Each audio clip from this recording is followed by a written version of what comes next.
Hey, what's up YouTube? Johnny the Body Man back at it again. Just wanted to give you guys an update on what's going on here with the shop. I got my air lines all done and the furnace is hung and in place. And so let me show you how I did that. Let me flip this thing around. Alright, so here's my air lines. I got my reel set up over here. My air lines come up. I mounted them on those little bell things for copper.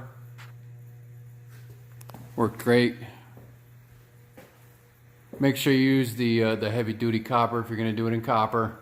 I got all this from a neighbor, just left over from a job he did, so he hooked me up. So I got it, comes around over here and then drops down to another spot right here. And then up there I got a 90 that starts heading over here, and then I capped it. Just ran out of pipe. So eventually that's going to follow across over here all the way down to the other side. And then, so it comes in at a T right there. I got some flex coming off of my air dryer up there. The other flex goes to the 1 inch, which comes from the 2 compressors. I'll take you out there real quick and show you that.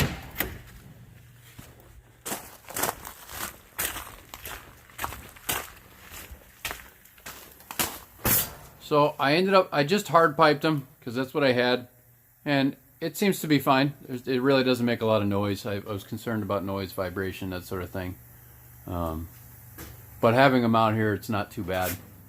Up here I use those other style clamps, which are designed to use 3/8 rod, and I just bolted them in with a 3/8 bolt from the top through my little studs up there. And it comes down, hits the other compressor, shut off valve.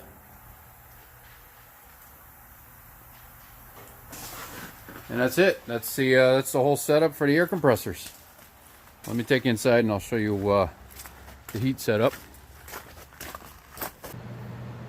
Alright, so here's my furnace setup. It's an old Miller furnace from like a mobile home. Got it from one of my uncles years ago. I had it in a different garage and it worked great. I replaced the burner on it, put a Beckett burner, and the thing works great. Throws a lot of heat. So I've got the main support. It's hard to see. Let me zoom in here. I've got 2 turnbuckles with chains that go up to the main support on the garage, and that's what's supporting the furnace through those eye bolts there. And I put a couple of screws through the back side of the furnace where I could hit my furring strips.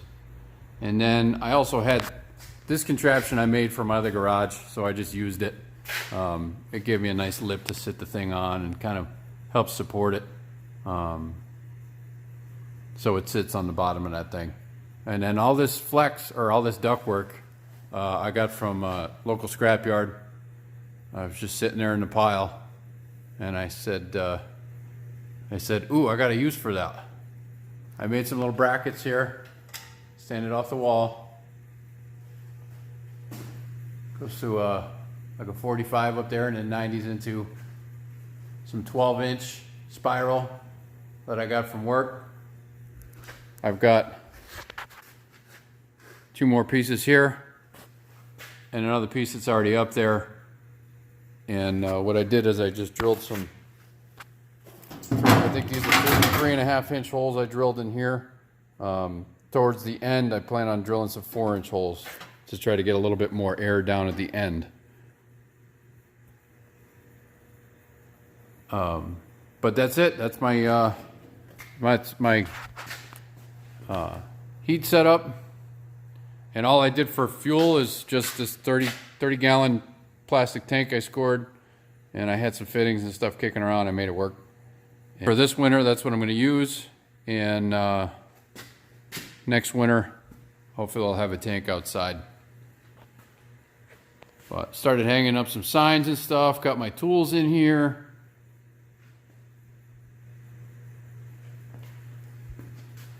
'53's happy to have a home.